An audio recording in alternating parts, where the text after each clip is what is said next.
ఓయ్ నా విలువెంతో చెప్పు అని గర్ల్ ఫ్రెండ్ బాయ్ ఫ్రెండ్ని అడిగిందంట. బాయ్ ఫ్రెండ్ ఒక నిమిషం ఆలోచించి నీ విలువ 1116 అని అన్నాడంట. అది వినగానే అమ్మాయికి చాలా కోపం వచ్చింది. అంతేనా 1116 అని. అప్పుడు అబ్బాయి తన జేబులో ఉన్న 1116 తీసి చూపించి చెప్పాడు, మా అమ్మ ఎప్పుడో మొక్కుకుంది, తిరుపతి హుండీలో 1116 వేస్తాను, ఒకవేళ నా కొడుక్కి అద్భుతమైన అమ్మాయి దొరికితే, నాకు మంచి కోడలు దొరికితే, నిన్ను చూశాక మా అమ్మ ఈ 1116 నాకు ఇచ్చేసింది హుండీలో వేయమని. ఇది జేబులో పెట్టుకున్నప్పటి నుంచి నువ్వు నాకు దొరకటం ఎంత పెద్ద అదృష్టమో అనేది ఆలోచిస్తూనే ఉన్నాను. సో ఈ 1116 విలువ 1116 కాదు,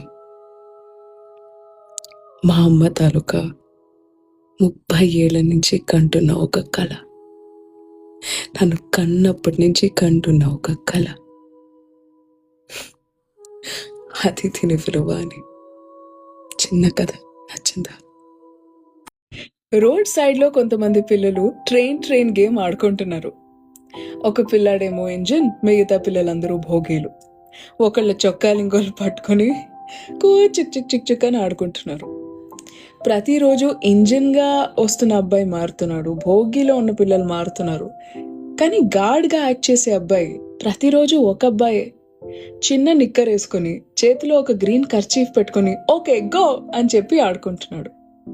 ఇది అబ్జర్వ్ చేసిన సరిత ఒకరోజు సాయంత్రం కిందకెళ్ళి ఆ గాడ్గా వేస్తున్న పిల్లాడిని పక్కకి పిలిచి అడిగింది, నువ్వెందుకు ప్రతిరోజు గాడ్గానే చేస్తున్నావు? నువ్వు ఇంజిన్ ఆర్ భోగి అవ్వాలని నీకు అనిపించదా అని. అప్పుడు ఆ చిన్న పిల్లాడు చెప్పాడు, మా అమ్మ నాన్న దగ్గర నాకు షర్ట్ కొనే అని డబ్బులు లేవు, వాళ్ళు ఆడుకునేటప్పుడు షర్ట్లు పట్టుకుంటారు కదా, నా దగ్గర చొక్కా లేదు అని అన్నాడు.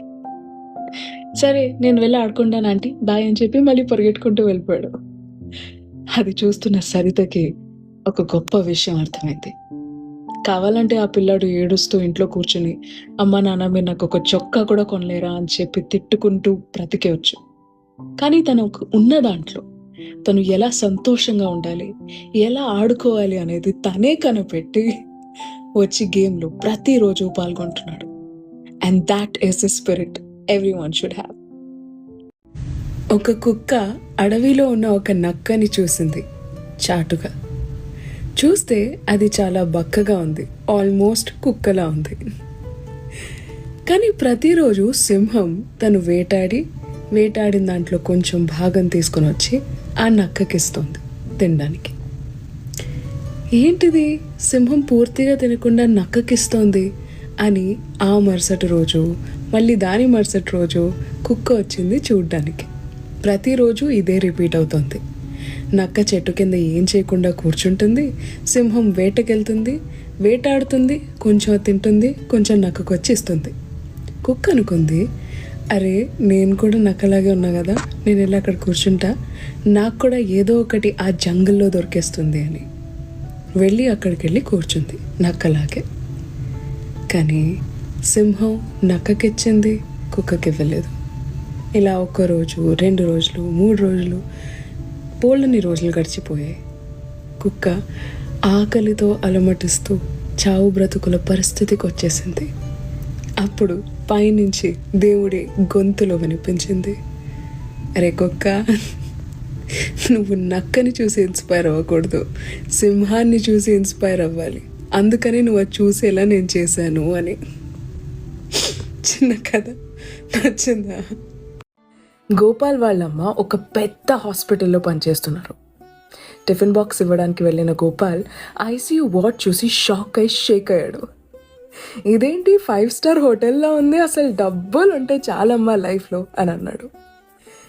అది విన్న గోపాల్ వాళ్ళమ్మ, అవునా అయితే ఒకసారి నాతో పాటు లోపలికి రా అని ఐసీయూ వార్డ్లోకి తీసుకెళ్ళిందంట.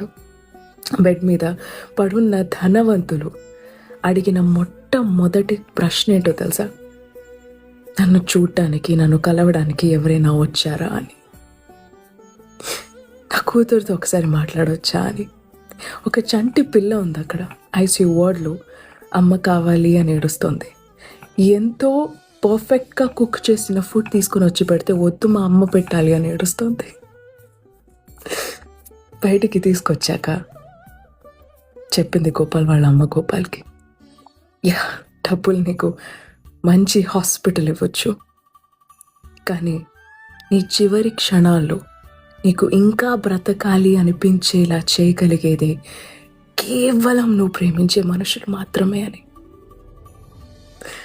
అండ్ అది నువ్వు ఎప్పటికీ కొనుక్కోలేవు. అండ్ ఈ కథ నాకు నచ్చింది. నీకు నచ్చిందా?